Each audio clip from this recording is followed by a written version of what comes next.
ఒక్కడు సినిమాలో 9848 అనుకుంటూ అందరినీ అలరించిన most popular comedian Dharmavarapu Subrahmanyam గుర్తున్నారుగా. ఆయన క్యాన్సర్ మహమ్మారికి బలైన వారిలో ఒకరు. ఇటీవల ఆయన గురించి ఓ షాకింగ్ విషయం వెలుగులోకి వచ్చింది. తాను ఎలాగైనా బ్రతకాలని, ఎంత ఖర్చైనా పర్వాలేదని ఎంతో మంది క్యాన్సర్ నిపుణులను సందర్శించడం జరిగిందట. ఈ సమయంలో ఒక డాక్టర్ అతనికి ఓ మందు బిళ్లను రాసిచ్చారట. అది చాలా పవర్ఫుల్ అని, అద్భుతంగా పనిచేస్తుందని చెప్పారట. దాని ఖరీదు మీరు ఊహించలేరు. 100 కాదు, 500 కాదు, కనీసం 1000 రూపాయలు కూడా కాదు. ఏకంగా 10,000 రూపాయలు ఒక్కో మందు బిళ్ళ. రోజుకు ఒకటి వేసుకోవాలి. అంటే నెలకు 3 లక్షలు ఖర్చవుతుంది.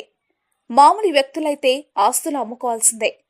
ఒకరోజు అనుకోకుండా దర్శకుడు తేజ ధర్మవరపు సుబ్రహ్మణ్యం గారిని సందర్శించారట. తేజ బాగా సన్నిహితుడు అవ్వడం కారణంగా మాటలో మాటగా తేజకు తన 10,000 రూపాయలు మందులను చూపించారు. దిమ్మ తిరిగిన తేజ ఆ మందు బిళ్లను తీసుకెళ్లి మార్కెట్లో విచారించారు. అదే ఫార్ములాతో వేరే ఒక కంపెనీ మందు బిళ్లలు 30 కలిపి 7,000 మాత్రమేనని తెలిసింది. అంటే నెలకు కేవలం 7,000 మాత్రమే ఖర్చు.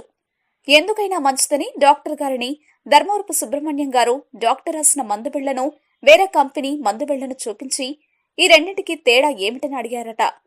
దానికి డాక్టర్ బదులిస్తూ 2 ఫార్ములాలు ఒకటేనని, కంపెనీలు మాత్రమే వేరువేరు అని తెలిపారట.